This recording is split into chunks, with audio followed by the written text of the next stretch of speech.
And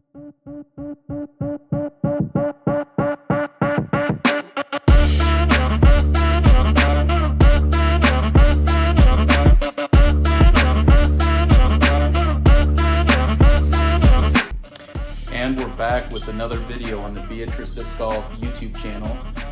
Today we have the Santa Fe Trail Open. We have Ivan Reyes out of Garden City, Kansas, rated 853, sponsored by Beatriz Disc Golf.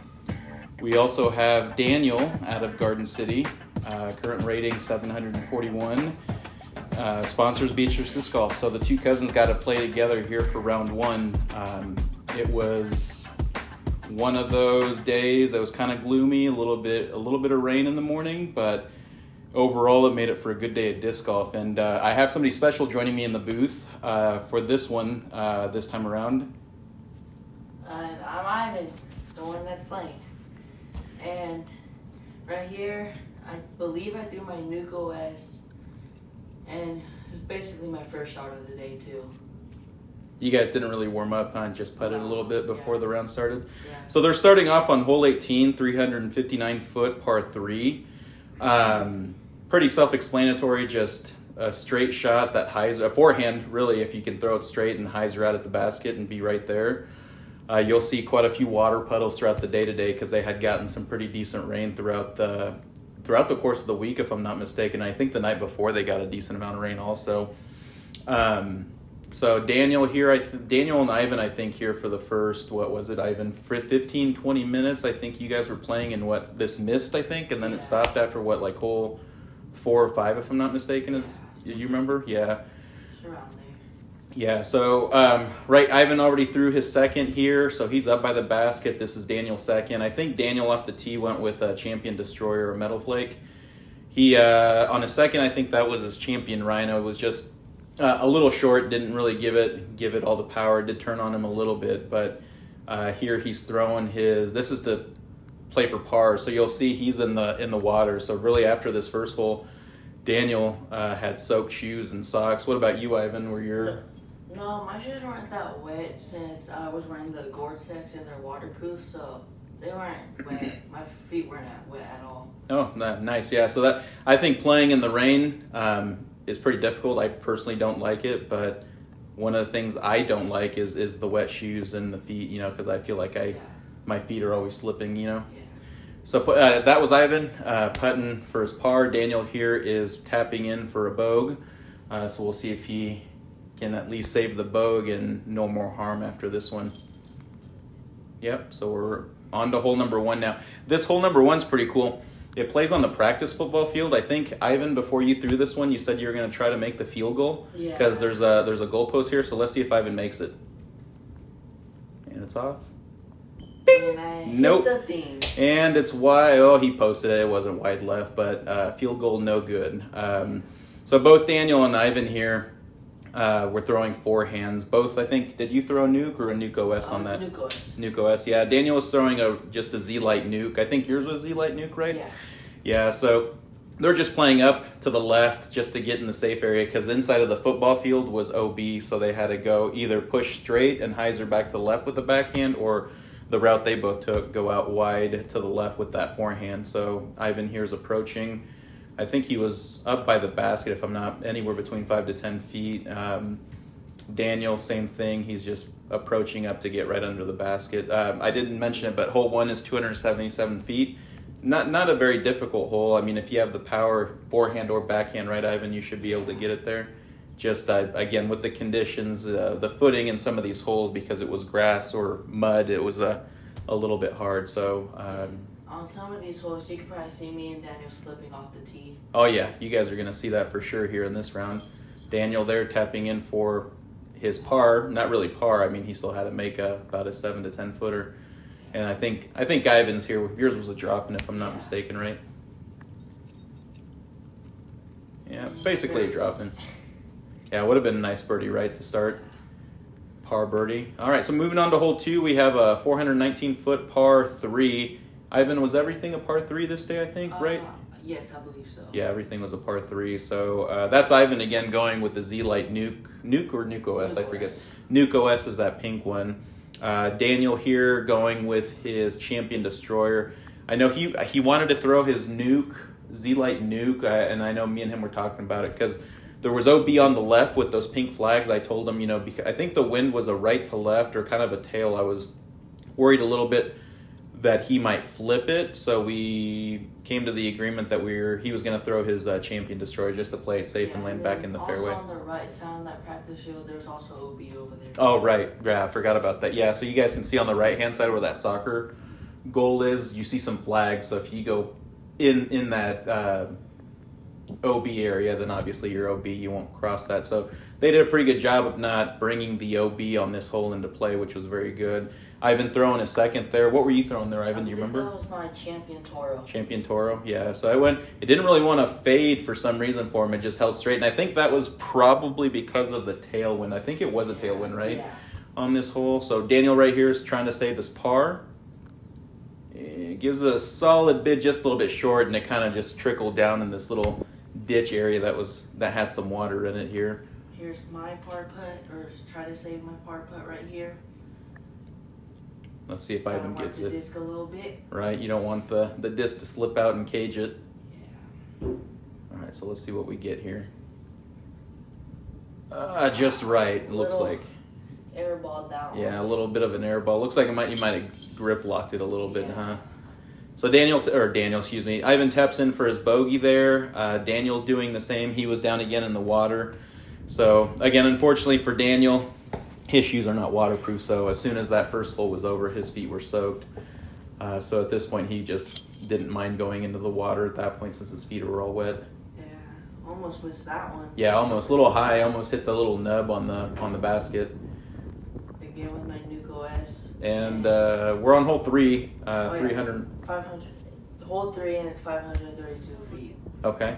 And I couldn't use my chalk box since it was still misting, so some of these are like kind of slipping out still. Coming out early a little bit off the release. Yeah, same with Daniel. He had his whale sack, but I know that only did enough. I mean, with the little bit of mist that was still coming down, it wasn't really helping. So he was early also. But again, he was early, but he was safe on this right-hand side. He didn't really bring the OB on this right-hand side into play. Ivan, do you remember if there was OB on the left? Yes, because there was this little dirt track over there. Okay. You could probably see the flags. Oh, right. Yep. There. Yeah, the flags are over there on the right-hand side. So that on this second throw, Daniel was throwing his Z-Lite nuke. He's trying to get some distance, but again, the footing and with the disc being a little damp, it made it a little bit difficult for him. Yeah.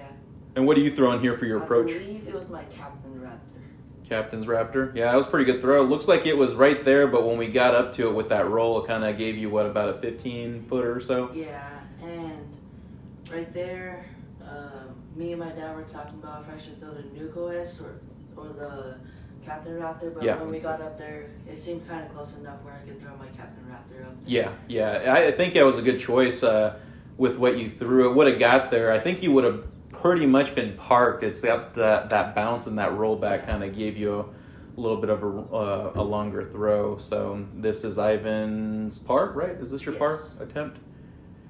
While Ivan is putting there. Yeah, Daniel was throwing his tank. A lot of things that me and him are working on is just not being scared of throwing it. Sometimes he worries that he might throw a little long. So that's one of the biggest things we're working on. It's better to be long on your throw than to be short, right, Ivan? Yeah. I think I think to me makes more sense to throw it harder. And if you go longer by 5 or 10 feet, that's fine. But if you're shorter, 20 to 30 feet, that's sometimes a more difficult putt to make. To save either par or even save your bogey. Yeah. On that putt right there, I just laid it up, not trying to go back in that water. Yeah, I would. Go with everything on hyzer. Right. So Daniel, that's for his par or bogey? I can't remember. No, that would have been his bogey. I think that was his third. So right now Ivan just dropped in for his bogey, takes him to +2 after 3, and then I think this is for Daniel's double bogey. Good putt, just a little early, spit out left. Maybe that was for his bogey. Was it for his bogey? I can't remember. I think he had his tank. Oh, yeah. So, okay. All right. So that's his double. So that takes Daniel to +4 through hole 3. Yeah. Y'all should see this, though. What hole are we on right now? Oh, hole 4, 300. It's 328 feet. So this was a pretty cool hole, right? You had to hit this initial gap, but then the other thing is you have to choose which gap. you had to choose which gap you had to hit, right? You had to go left of the telephone pole with the forehand, or if you have the backhand, a little bit of a turnover, you go to the right, and you play it back to the right. So Daniel got pretty clean, got some distance out of there. Ivan unfortunately hit that light pole right in the middle. Still gave him a good spot, right? Gave you a kick to the left, so still gave you an opening up to the basket. What were you throwing there for your approach? I believe that was my champion Toro. This one, I was either going to throw my other Toro that I have by Calvin Heinberg, the Tour Series one, or this blue one that Philip gave me, and I decided to throw that that other Toro because it kind of flipped over a little bit, where I still have a chance. Right. It would still fight back. Right, okay. Yeah, so that was a good throw by Ivan. He actually got up there quite a bit, within about 5 to maybe 10 feet, probably within 10 feet. Daniel, again, left his approach just a tad short. He was about 20 feet, if I'm not mistaken. Gave it a good bid here. Yeah. Just early, just to the left of the basket. So other than that, I mean, not bad at all. Kind of leaves Ivan hanging on the 5, so he has to give himself the high five right there, huh? Yeah. So we'll see if Ivan can tap out for his par here. Yeah, very good putt there. So no harm, no foul after hitting that pole right off the tee, right? So that's a good way to finish that hole after finding some trouble off the tee. As long as you can get up and down for your par, that's all you can be happy with. Right, yeah. On a lot of these holes, right? Especially with the conditions, getting a par, I think, is always a win. Yeah. Again, Daniel here just grip blocked a little bit, was right of the basket, so now he's... I think this is for, if he makes this, I believe this is double bogey, if I'm not mistaken, if I'm counting right on his throws. So we'll see if he's able to say double. Just left the short. Kind of looked like he babied that one. Yeah, I think he just, since he was in there and since he is already putting for 3 or for triple, I think he just kind of was over this hole. So that takes him to +7 through hole 5. Ivan's +2, through hole 4. Ivan's is still +2 through hole 4. And now, this hole 5. Yeah. 382. Enrique missed my shot because supposedly I was going too fast. Yeah, Ivan he likes to play fast. Now, I missed probably one of Ivan's best backhand throws. Now, one of the things that most of the viewers probably don't know is that Ivan and Daniel are primarily forehand players, right? So they will throw forehands on almost every shot. They will turn over shots, straight shots, hyzer shots. Both of them have been working on that backhand.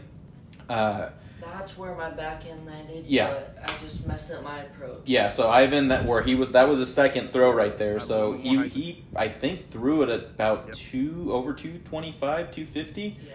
Because that was just a chip shot. Now this was the guys were saying on the backside that Daniel got pretty close on that throw. He was. So I think they said he went just right over the basket and went about 20, 25 past. So Ivan again had a really good throw off the tee, and I feel bad for missing it because that would have been a sweet throw to catch on film. Because again, Ivan and Daniel don't throw very many, and that was probably one of your better ones this tournament, if I'm not mistaken, right? Because you did throw a couple, right, throughout the tournament. Whenever I'm putting on this next one, you could there's lighting fireworks up, and that kind of messed me up a little bit on this putt. Yeah. I don't know if you guys will hear it on the audio because I know I muted a little bit on the recording for what we're doing now, so you guys can hear us as the commentary. But as Ivan's getting ready to throw, the guy looking to the back, you start hearing fireworks pop off. I wasn't sure what was going on this day, but all of a sudden a couple popped off, and then as soon as Ivan was about to release, he heard a couple more. I don't know did that affect you at all as you heard that last string of putts? Because I know everybody was looking over, and a couple of guys on the card were asking what was going on in town, so we didn't know. Yeah. So Daniel waiting here to... I think is this for Daniel's double, if I'm not mistaken? Yeah. Right? Yeah, if I'm lost count again. Yeah, so Daniel tapped in for double there. And I think this is my double also. So that's the one biggest thing that Ivan and Daniel are working on, right? Good throws off the tee. And finishing out the hole. And finishing out the hole is the biggest thing, right? Yeah, especially after Ivan had a really solid throw right in the middle of the fairway. That second throw was just a chip shot. If he gets it under the basket, getting a par again on that hole is great, you know. Hole 6, 243 feet, and just a little easy forehand shot right here. Yeah, for sure. That's a great throw. What'd you throw there? My Captain Raptor. Captain's Raptor again? Yeah, got a little bit of turn just a bit, but it got back up to the right, so that's the stability of that Captain's Raptor. He's fighting it there. And then this is the first slip of the day. So Daniel unfortunately with that slip got his disc nose up and straight up in the air. I think if he would have got it flat, he probably would have been up there putting for birdie. I think he threw his his Halo T-Bird. It's one of his straighter flying discs. It does turn over a little bit, but it's a lot more straight than most of his other discs here. And saves his par, so not bad at all there. So although again, you probably want a birdie on this one, right, Ivan? Especially with how short it is. With that slip off the tee, I think saving par is a great way to get out of that hole. Right here. Yeah, that's a great birdie. Great way to bounce back from the double bogey. Double bogey, exactly. Now, hole 7, 214 feet. This one's a cool hole, but as you can tell, I let it go too early. Right. So with Ivan saying a cool hole, I would have to agree with him. This hole has 4 mandos. You have to go through the first set in between, and then there's another set of double mandos up a little farther. Although it's 214 feet, and a lot of people might think it's easy, it's not the most easiest shot because you have to get something that goes straight all the way down the middle. Yeah. Any early release, any grip lock, you're kicking off one of those trees left or right, or even potentially missing the mando, right? Yeah. And what's it called? Me and my dad, my caddy, who caddied for me for this one today, he told me to do a standstill, but I didn't listen. I did a walk up or a one step, and we didn't get this out. Enrique didn't get my thing on the second round since me and Daniel were on the same card. And what's it called? The second round I did this one, I was parked. Yeah. We made a short of it, didn't we? Yeah, I think if you head over to our YouTube channel and go to the shorts, you will be able to see that throw. I posted that. He was able to. I think was it a Toro you threw on an Annie, and it fought out and went straight, and he was about 5 to 10 feet from the basket, so he was able to get a birdie round 2 on hole 7, which is a great bird to get. Again, that double mando. Yeah. Hole 8, 290 feet long. There's a pole right there. That's a mando, and you have to get around it. And the basket's on a hill. Yep. So this one's also pretty cool. Yeah, this one's pretty neat. I really, for us being there for the first time and playing this whole blind, this course is great around this high school. They utilize the trees, they utilize everything that they have on the course to make this course somewhat challenging. Although a lot of these holes are pretty gettable with the mandos and the trees and some of the OB in play. I mean, it doesn't make it for the easiest course to play. So you have to be very clean and stay on the fairways and attack where you can attack, right? So both Daniel and Ivan had great tee shots there. Got over 3/4 of the way there. They were all approaching for par. So Daniel there threw his super soft Omega putter. He uses that a lot for his approaches along with his tank or sometimes his Rhino, but just left a little short.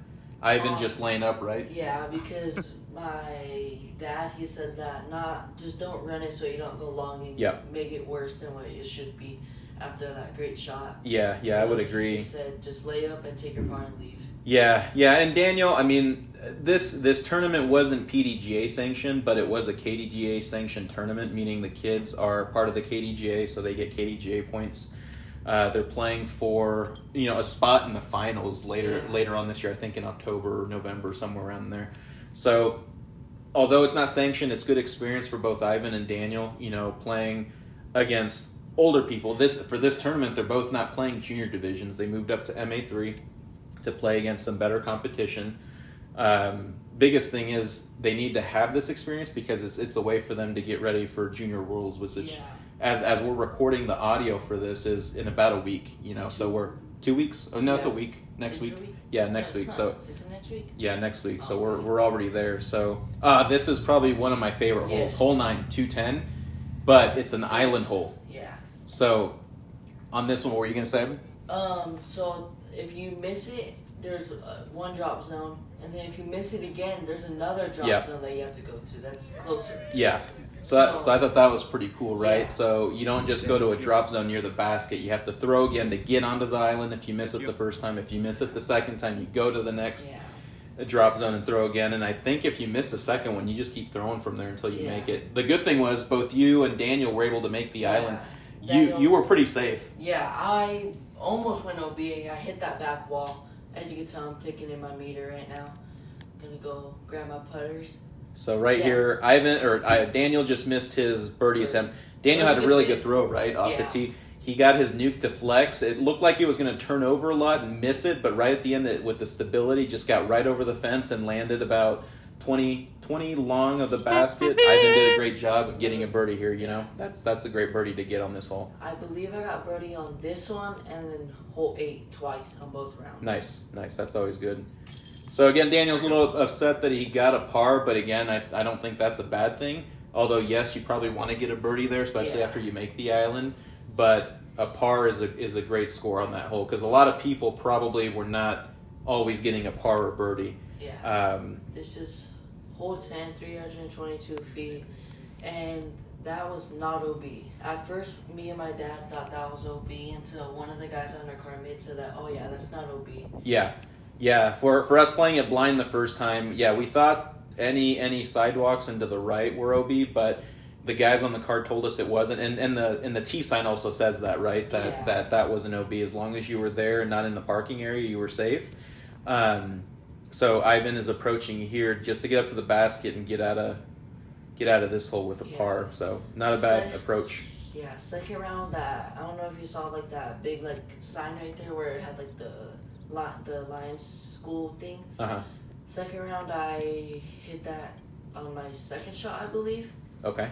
And I believe I took a 5 or a 4 on that. Oh man, yeah, you don't want to do that right on one of those holes. So Ivan got out of there with a par. Daniel right now, again, his approach was just a little early, so it's leaked out to the right. But this is a putt that he can typically make here. It's about 10 feet or so, but just nose up and just got it right over the basket. So I think this is for bogey, right, here on this? Yes, I believe I'm counting right. So we'll see if he's able to save his bogey. Just nose down on that one. We got somebody in here. What's up, Daniel? Yeah. So, did you like this tournament? Yeah, it was challenging. So moving on to hole 11, we have 321 feet, and par that's 3. The second fall and there's your second slip of the day. So we all thought that the metal post and the metal wire here on the left going over into the left was OB, but all of this was safe again. So the only OB was landing on the road and landing in the parking area on the right. So Daniel here was throwing his Z-Light nuke. Unfortunately, he got it nose up with hyzer, so it skipped right out of bounds. So at this point, he's throwing for his 3 to get up to the basket.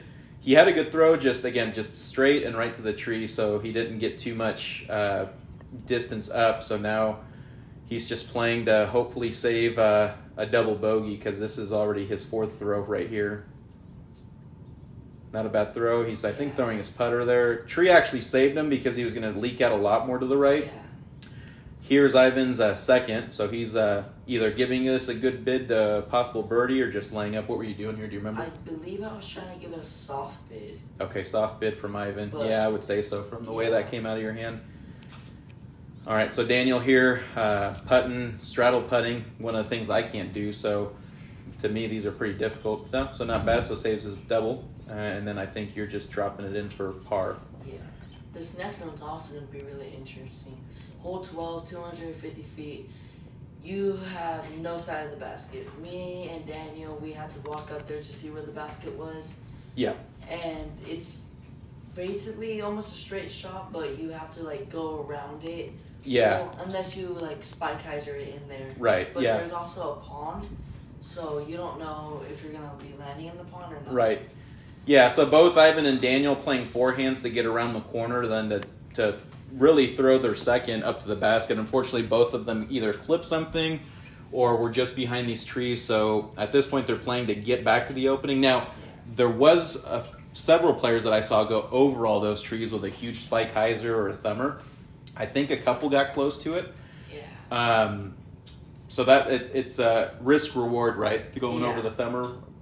So you trust it and you hope you get there, or you're just praying that you don't land in the tree somewhere. It's like a high risk, high reward. Yeah, exactly. All right, so I think this is Ivan's third. So at this point, he's playing for bogey. But what happened there? That one just slipped straight out of my hand. Yeah. So Daniel's approaching. I think this is Daniel's third throw or fourth throw. I can't remember. But he grip locked it left and clipped the trees and it's back out right. Yeah. All right, so I can't remember on this one. I honestly can't remember if this is his fourth throw or fifth throw. I believe it was his fourth, Fifth, I think, right? Yeah. I don't know. We'll see once the score updates here in a second. That one I was just trying to lay up. Yeah, I think that's a safe play. Again, this one's on a little mound. It was all mud. Once you got up there, a couple people were slipping and sliding, but you got to be really careful walking up to get your disc. So Daniel here has about a 7-footer, 5-footer. It looks like that was for a triple bogey on that one because that took him from plus 17 to plus 20 through hole 12. And I think you got a double bogey. Was that right? We'll see after you tap it in. Yeah. Double bogey. So Ivan's through hole 12 is at plus 6, which again is not a bad score, especially for both of them playing again this whole This blind. one, I thought I let that go way too early. Yeah, and this one, you'll see a pull right there to the right in the middle of the screen. It's a Mando. Although it wasn't marked, it was a Mando. It's on the sign. So both of them are playing a forehand hyzer around everything. Ivan clipped that last tree on the turn, but he's still in a pretty good spot to approach up there. Daniel, really good throw. I believe we both slipped on this one, actually. I can't remember. I didn't really get it on film if you guys did. I think I slipped too because I have mud all over my shoe. Okay. And this is hole 13, 339 feet.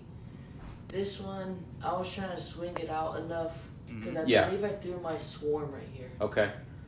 Yeah, so this one, Daniel, I think was throwing his tank and just, again, early release, and I think that's just, again, with the grip. It's not raining anymore or misting, so really at this point, I think it just started to get humid as the rain stopped, the temperature started to rise a little bit, so it got a little bit humid. And I believe after this one, I started going downhill. Downhill in as far as your score? Yeah. Yeah. Yeah, you did have a couple of unfortunate breaks, but we'll get to those here in a second. So that was Daniel pitching up for his 3. That's a bogey there for Ivan, which, in my opinion, on this hole is not a bad a score, unless you have a great forehand that can beat that corner and get you within 60 feet. I mean, maybe you have a birdie look, but I mean, not very much. Now we're moving on to hole 14. Excuse me. 197 feet. This one, I did not read the sign at all, and I did tell my dad was spotting down there. And I threw my Z-Light nuke, and I should have thrown a Toro, but I didn't read the sign at all because I thought it was more further down like where I was. Yeah. But it was like right around the wall. Yeah, exactly. This one really plays as a chip forehand. You want to just a lot of hyzer and have it stall out right at the end of that building just to get you right by the basket. So, both Daniel and Ivan played it pretty long. They thought it was a little longer, so they threw it a lot harder than they should have. It should have just been a stall hyzer around the last corner of the building. So right now, Ivan is putting for par. Great bid, it just didn't stick, right? Yeah, the second round I went long again, but I gave it a bid for my birdie where it kind of like chained out. Oh, okay. So Daniel here too, trying to say par, so we'll see what he can get here. Great putt right there, right dead center. A little bit of hyzer, but it stayed straight and dead center. And unfortunately, Ivan's dropping it in for a bogue there. A little frustration for me right a little bit. One of the things that you guys are working on too, right? Yeah. One of the biggest things my brother and I have been telling the kids is bad holes are going to happen. They happen to everybody. The biggest thing is the mental game, right? If you can learn to let those bad throws go and focus on the next one, Yeah. That's the biggest thing, you know. Is the mental is a big part of disc golf, and if you can have that mental game, you're going to be a pretty solid player. Yeah, this one I'm throwing my Venom Z Light, and it was a great shot. Yeah, that was a good Got throw. out there. Yep, bit of turn. Yeah. Held it for a little bit, and then because of the stability came back out. And I think that's one of the discs that you mentioned in your recent in the bag that you're still trying to learn, right? Yeah. Is that disc one of those that you're trying to learn both forehand and backhand, or just forehand right now? Mostly back or forehand. Mostly forehand right now? I Okay. haven't done that one backhand. No backhand yet? Okay. All right, so I think this is from your first, so you got some pretty good distance off the tee because you're approaching now, and I think that's that Skullblade Toro that you mentioned Philip gave to you, right? Yeah. Yeah, so that's a nice disc. Looks like it just came out early out of your hand and hyzered, so just it leaked out to the right. Yeah, lately since that tournament, I've been throwing everything on hyzer for my approaches. Yeah. So as you can tell, I'm trying to save mine. Okay. Par right now. So this is for par for Ivan. We'll see if he can save par from about 15 or 20 feet or so. Good bid, just nose down right. Yeah. And I can't remember what the wind was doing. Although the flag's not really blowing, was it a headwind? I believe. I don't think so. I think it was a crosswind. Crosswind, okay. Yeah, so Daniel saves bogey, Ivan saves bogey. So after hole 15, Daniel's at plus 22, Ivan's at plus 9. So hole 16 is a 338-foot par 3. Yeah. So the on the sidewalk and to the right is OB, along with that bridge on the far right-hand side. So right there you'll see Daniel. Early on his release, he again was throwing that Champion Destroyer, so it did squeak out of bounds to the right. And did yours went out of bounds too, right? Mine, okay. Yeah, mine skipped all the way over there. Yeah, so Ivan skipped off of the bridge, if I'm not mistaken, and went even farther right. Did Daniel go OB on this one? Yeah, you'll see his disc on the right. If you looked right above the score, just to the right, that's where his disc landed, because it just slid out. So Daniel's pitching up just to hopefully save bogey. So little straight and to the left. That was just a little bit of a grip lock with a little bit of Vanny. So that tank's a soft tank. So putting Annie on that tank will hold it for a while and then fade out at the end. Ivan's there pitching up that was his third throw. Yeah, because you went OB. Yeah. Daniel really doesn't have a shot, but he could have just played it straight. I know he wasn't going to make it, but he wanted to give it a bid, but he got it high off the release. So at that point in time, it nicked the branch right above him. So still didn't leave him anything too bad, though. Save bogey. Close. That one was squeaked out, Ivan, right? Yeah. That was a little early left. Little frustration on this hole. And Daniel also bogey. Which actually, thinking about it, I think that would have been Daniel's double. Yeah, because he went OB, and then his second was his tank that landed behind the bush. His next one was his 3 that hit the branch. His fourth one went in, so it should have actually been a 5. So that's my mistake. It's kind of hard to keep track of scores and film and caddy at the same time at sometimes. Hole 17, 148 foot and or feet. This one you could tell I threw a backhand. I think Daniel did try to flip it over. Yeah, he tried to do a turnover forehand with his Rhino. Since it's lightweight, it will hold the turnover. Ivan went with backhand. I think you said backhand with my Swarm. Swarm or Cap, one of those two. It was pretty stable because when it came out of your hand, it looked like it came out with a little bit of hyzer, and as soon as it was going, it wanted to go left sharp. So yeah, but it still gave me a pretty good bid for a birdie. Yep. So right here, this is after Ivan's first, right? This is your putting for birdie right here. Daniel, prior to this, was pitching up to get up under the basket for par. So what you will see next, this is his to say par. Yeah, this is to say par right here. So this was outside of circle 1. Bang! That was a great putt. That was a great putt. Great putt right there to save par. To save your par. Exactly. Yeah, great way to save your par. And this is also the final hole for round 1. Yes, final hole. Yep, final hole. So for Daniel, good way to finish with a par. No more harm. Again, I missed that last hole just looking at the video now. It looks like that should have been a 5 instead of a 4. The good thing is Daniel's getting better at making sure he keeps track of his scores. I know at the hot and cold tournament, There was, I think, hole 17 I had counted wrong. But after round 1 results, Ivan is in tied for 7th at plus 10. Daniel's down in 17th at plus 23. So thank you all for watching. Yep. I hope you all enjoyed it. Yep. And make sure to like and subscribe, and we'll see you next time.